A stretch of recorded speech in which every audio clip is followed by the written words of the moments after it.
Assalamualaikum warahmatullahi wabarakatuh. Nama saya Alfiani Kaputra dengan NIM C1C020141 dari kelas R11 Akuntansi. Akan mempresentasikan materi penganggaran yaitu penyusunan anggaran utang dan modal. Yang pertama yaitu pengertian anggaran utang. Anggaran utang adalah anggaran untuk memperoleh dan membayar utang. Utang kebalikan dari piutang. Utang adalah kewajiban debitor atau peminjam untuk melaksanakan sesuatu kepada kreditor, si pemberi pinjaman, selama jangka waktu tertentu yang telah ditentukan. Yang kedua, jenis-jenis utang. Yang pertama, utang jangka pendek atau utang loncar. Utang jangka pendek yaitu utang yang berjangka waktu paling lama 1 tahun, seperti utang usaha, beban terutang. Contoh beban terutang sendiri yaitu utang gaji dan upah, utang bunga, utang pajak, utang sewa, dan lain-lain. Lalu yang ketiga ada wesel bayar, yang empat kredit modal kerja, dan yang lain-lain. Lalu utang jangka panjang adalah utang yang berjangka waktu lebih dari setahun. Contohnya utang obligasi, yang kedua utang hipotek, yang ketiga kredit investasi, dan lain-lain. Kegunaan dari anggaran utang dan modal. Yang pertama untuk ekspansi, yaitu memperluas kegiatan perusahaan, memperluas kegiatan produksi, memperluas kegiatan pemasaran dengan tujuan memperoleh laba yang sebesar-besarnya. Meningkatkan kegiatan produksi dan pemasaran. Dari segi pemasaran, dapat merebut peluang pasar sehingga dapat memenangkan persaingan. Dari segi produksi, dapat menurunkan harga pokok produk sehingga dapat menurunkan harga jual dalam rangka memenangkan persaingan. Kegunaan ketiga yaitu meningkatkan laba dan rentabilitas ekonomis.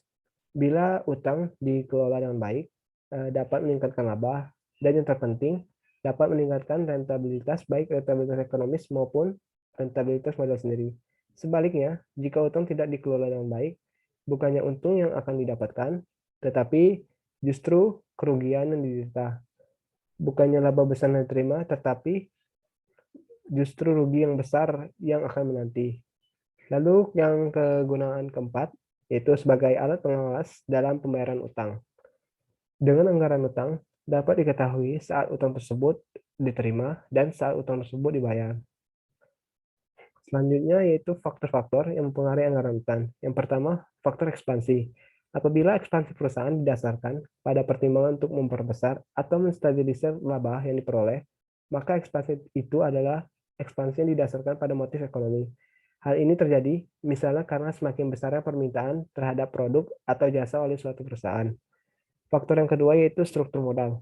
Apabila modal sendiri kecil, maka besarnya utang atau modal asing lebih kecil daripada modal sendiri. Sebaliknya, bila modal sendiri besar, maka modal asing atau utang juga dapat besar, tetapi tidak melebihi besarnya modal sendiri.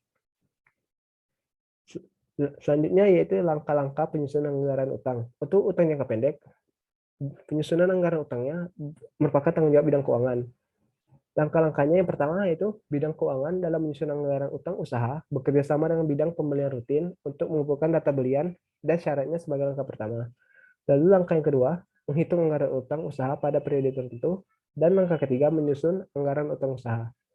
Untuk utang jangka panjang, terutama untuk keperluan investasi, sebagai langkah pertama yaitu bidang keuangan bekerja sama dengan bidang produksi untuk mengumpulkan data alat produksi yang akan dibeli.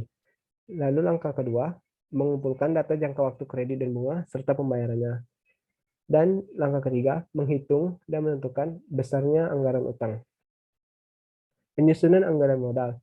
Sebelum membahas penyusunan anggaran modal, perlu dibahas penyusunan anggaran modal sendiri. Modal sendiri yaitu selisih lebih harta atau hutang. Penyusunan anggaran modal sendiri antara badan usaha yang satu dengan badan usaha yang lain memiliki struktur modal yang berbeda.